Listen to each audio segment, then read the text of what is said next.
Let's dip into the numbers for coming into June, summer of 2025 on the Spokane County rental rates. We're going to go over 2-bedroom apartments, 3-bedroom houses. To start right in the city of Spokane. Also, you guys, I'm using Zumper this week. I'm going to use a different source for my data. I kind of liking what I'm seeing by them, a little more accuracy. I still use Zillow a lot because the action really is played on Zillow, but I'm seeing some good numbers on Zumper, so we're going to take that one in this week. Where we got the city of Spokane, a 3-bedroom single-family house is $2,100 a month.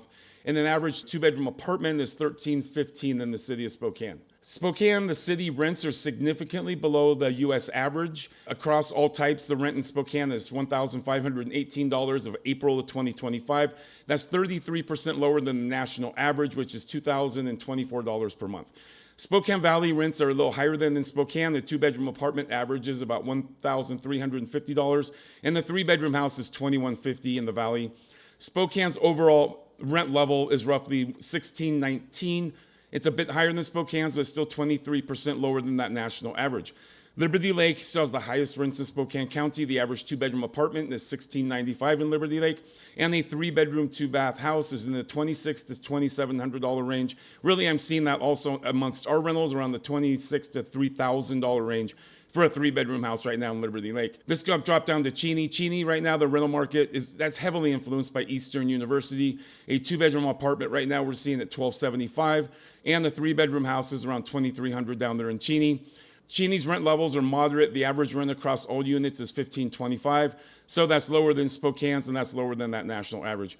Airway Heights near Fairchild Air Force Base has average rents, similar to Cheney's. It's about $1,495 though for a 2-bedroom apartment right now, and $2,295 for that 3-bedroom house. And I'm seeing $2,000 to $2,300 on the 3-bedroom houses, depending. There's a lot of new construction there, so you're about $1,848 right now is that Airway average, and that's significantly below, again, that national average. So what we're seeing is that we've been seeing rents cooling off since the COVID situation. That's when we had the huge spike up there. I know we had about 15 months of gradual downward trends over Spokane County that leveled off around March, maybe into February, maybe it was into March. And then we're starting to see some moderate increases. We're also seeing some leveling off. It's not all increases. Really, these median numbers are just the middle numbers. I have been adjusting rents left and right. We're having to do that on a lot of our vacancies over 30 days, just because we can't quite always hit that number. New construction's popping in. There's always that. We have supply pressures. Some people are running some specials. Anyway, there's just some good competition out there. So really, I think that the market has definitely stopped going down, starting to rise in certain areas. Certainly things like Liberty Lake, Mead, there's also going to be going up. I haven't done a specific number on that. And I'm seeing some good things in Airway Heights also. In fact, all of these markets are pretty solid. If you're looking at buying a house, Garland District in Spokane is a really hot market. We feel those things really, really fast. Now, I don't know if you know about the rent control law that was passed that's going to be affecting landlords and everyone. I did a whole separate video about that. I can link it at the end up here in the corner. So if you want to watch that on rent control, it's pretty important if you're a landlord. But basically, to sum it up, single family houses only. Manufactured houses, look at my video for that, but I'll just say a couple quick things. Single family houses, you're seeing a 90-day notice of all rent increases. This is statewide. So in the city of Spokane, we have further dates that we have to put out there longer than that.